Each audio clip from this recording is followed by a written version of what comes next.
Chapter 407 begins with Hulkenberg's casket slowly ascending the steps leading to the second tier. 2 notes on this. First, I think this is the first time we see how a passageway between 2 tiers looks like up close. And second, I have no idea how his followers are holding Hulk's casket at that angle without it toppling down. Being partially awakened to Nen may have given them a strength boost, so I'll chalk it up to that. We cut to 4th Prince Terror Sandwich's Simp Squad as they realize that the brains of their group, Boren, has been captured. They are able to deduce this almost instantaneously, since the group already suspected they might be potential targets for capture due to their association with the 4th Prince, and have developed a system to check in on each other and report any suspicious activity. Since Boren reported nothing, and no one, military or civilian, noticed a struggle, it means she was instantly immobilized and then abducted. With Ottoson even putting forward the idea that she may have been hypnotized using Nen. You know, for someone that doesn't know jack about Nen, his guess, while incorrect, is really damn good.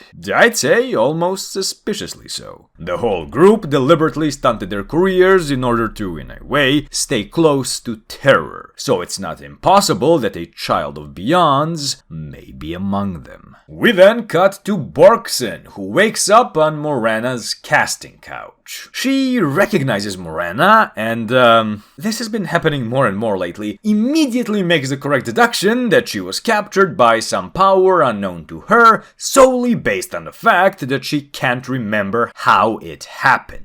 Of course, this is true, and I'll get to that in a moment, but why in the world would that be her first guess? She knows nothing about Nen and isn't a secret Nen user. We know that for a fact. Why wouldn't her first assumption be that she was drugged? There are many drugs that cause memory loss, which the Mafia could easily get a hold of. I know Togashi wants to present Boren as very intelligent and quick on her feet, but she could have easily deduced that she may have been captured by supernatural means after Morena implied she has preternatural powers at her disposal. It's not a big deal, like, at all. It just really struck a chord with me for some reason. Needless ranting aside, what happened is the Dogman sniffed her out as a user of a specific Nen category, along with the fact that she was a compatible donor not awakened to Nen. After that, he signaled for Sodom to abduct her using his ability. As I've said previously, I believe that the AE, or Haley, are looking for a specialist, because A, they don't already have one in their midst, B, one of their most leveled up members developed an ability for the sole purpose of sniffing out a person's Nen category and awakened status, and since specialists are naturally rare, that level of investment would be justified. C, it makes sense that Bork would be a specialist among her little terror fan club, since all of them look to her for guidance and leadership, and specialists tend to be naturally charismatic persons to whom people often gravitate. Now, as Boren begins asking questions of Morena to ascertain what she wants with her, Morena reveals that Bork is a compatible donor, as just mentioned, and we already know that Perigord, the guy that got pummeled by Lynch and almost skewered by Nobunaga, has been chosen as the organ. Now, what that means is unknown. Since he seemingly likes to get hurt, it's possible he has some kind of healing ability. The confusing thing is that the donor should provide the organ, but in this case, the donor and organ are separate people, which makes it quite perplexing. See, I initially thought that Morena needs a specialist whom she can convince or force into, giving her a smooch and accepting contagion. Morena's ability, which allows her to forcefully awaken someone's Nen and have them increase their aura output and even develop a Hatsu depending on the number of points accrued. Have Bork develop a specific ability only a specialist could, and then have it transferred to another member, i.e. donated, perhaps via the use of Terrabellum's emission-based ability, which would have at that point evolved beyond merely transferring damage into being fully capable of transferring Nen abilities as well. However, for the organ/donor analogy to work, Boren would have needed to be the donor, while her newly acquired ability, the organ. But since Perigord is the organ and Boren only the donor, I'm really not sure what Togashi's cooking here. Perhaps they're looking to somehow fuse one or more Hatsu into one, since the ability Morena is looking for is so specific that it cannot otherwise exist, and it for some reason can't be a collaborative or symbiotic type of Hatsu. Even in that case, I'm not sure how much the donor and organ metaphors make sense, but I don't have anything better. If you do, please share your ideas in the comments below. Now, Morena says that she plans to make Borksen cooperate by playing a negotiation game. The game setup requires of the dealer, i.e. Morena, to start with 7 cards placed face up, while the player, i.e. Borksen, starts with 5 cards face down. The game then opens proper with the dealer making a request to the player. The player will then pick a card among the dealer's 7 face-up cards, which all have specific effects, mostly pertaining to the dealer answering the player's questions. After the player chooses a card and the dealer complies, the dealer gets to discard one of the player's 5 face-down cards. Throughout the game, the player will gradually lose the cards in their possession, and when they are down to a single card, they must present that card as the answer to the dealer's opening request.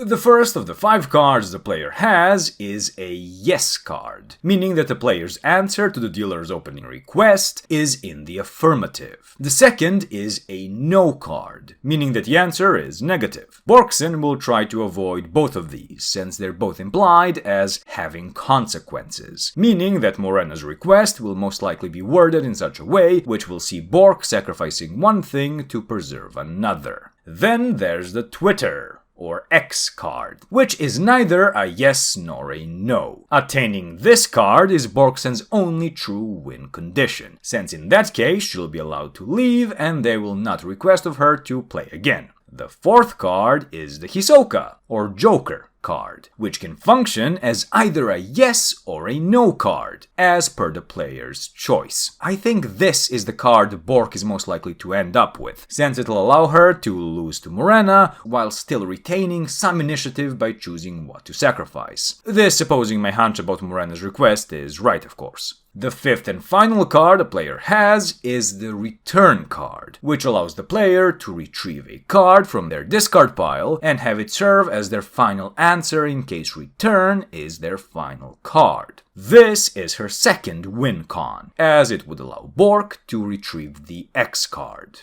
Now let's move on to the dealer's cards. The first is the Aim card, which if picked by Bork will have Morena explain to her the full scope of her goals. Bork is allowed to ask for clarification or to make further inquiries if she wants to. Then we have the Power card. This will have Morena explain her ability. Same stipulations as with Aim. The third card is Question A. Morena will answer any of Bork's questions that do not pertain to her goal or ability, i.e. the topics already covered by Aim and Power. However, while the player can ask as many questions as they want, the answers the dealer provides will only be in the form of a yes, no, or a yes and no. The fifth card, Question B, complements the Question A card, as it allows the player to elicit a detailed explanation from the dealer pertaining to the last question they posed when they used Question A. Since the sequence of questions asked during the Question A round matters, it softly implies that the same question cannot be asked twice. For example, if Bork asks a question she wants for Morena to elaborate on, and then thinks of another important question in the meantime, she could just repeat the question she wants elaborated on so that it's the last in the sequence. This is never explicitly established, however. The final card is the Deal card, which Bork can use to bring back one of her cards from the discard pile by granting Morena a small request. She can refuse to do so upon hearing the request, but then wastes the card. Deal would serve as a way for Bork to get back either the X or Return cards, so that she can stay in the game. However, the fact that Morena's little request is left so vague gives her a lot of power. I'm assuming it can't be something that would directly affect the game state, such as for example her requesting of Bork to choose a yes card to return to her hand instead of an X or return card. That would make the deal card into nothing more than a trap for the player, and while it's not impossible, it is very unlikely, in my opinion. The point of the game, from Morena's perspective, is to get Borksen to say yes, which is most likely the trigger for this manipulation-based Hatsu to activate and force Borksen into helping Morena with her goal. If Borksen withdraws from the game, she'll lose the freedom to do anything but say yes or no, meaning she'd effectively be forced to play. Borksen's goal is to elicit as much information from Morena as possible and then answer her request with the X card, so she can leave their hideout and inform everyone of what Morena is attempting to do in as much detail as possible. It is also worth noting that the longer the game lasts, the higher the risks for both the player and dealer. How these risks will manifest has yet to be established.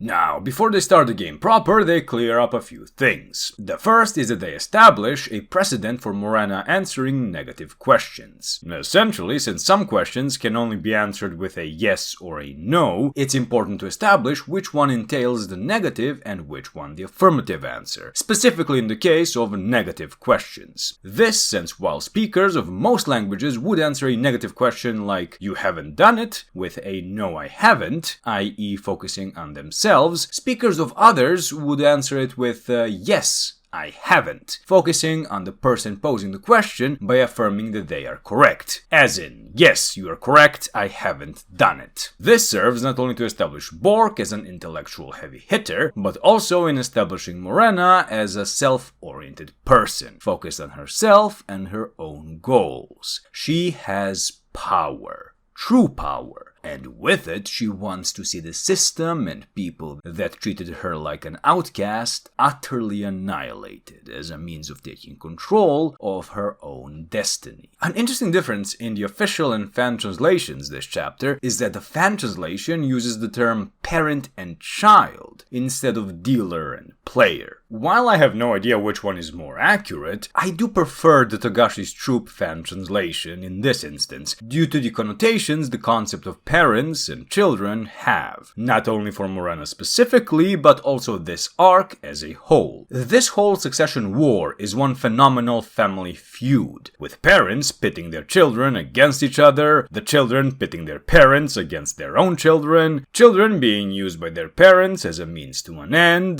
bastards born out of wedlock who bear the scars of that original sin, and so on. The concept was even introduced all the way back with Jing opening a Norwell grandchild account, thereby making Muher his parent in order to appease his misgivings about Jing offering the mercs money in return for them recognizing him as the number 2. The second is that Bork establishes that Morena won't cheat at any point. She does so by asking her directly and trusting that she's perceptive and insightful enough to catch on if Morena's lying. The third is a condition that Bork will choose in Morena's stead, which of her 5 face-down cards Morena will discard when it's her turn to do so. Since she's established that Morena won't cheat, I'm not sure what the purpose of that condition is, but nonetheless, Morena states that this isn't the first time someone has requested it. She agrees, the game begins, and the chapter ends. A few observations at the end. A few reviews ago I mentioned how Kaiser may be a sleeper agent working for Morena. Well, instead of a willing one, it may be the case that he had lost a negotiation game against Morena some time ago, and is being forcefully manipulated instead. B. The Terror Simp Squad have already previously contacted both the Shah-A, or Shah-Er, and Shu-U, or G-U, mafia families through Kenny and Heinrich, meaning that they, and or the troop,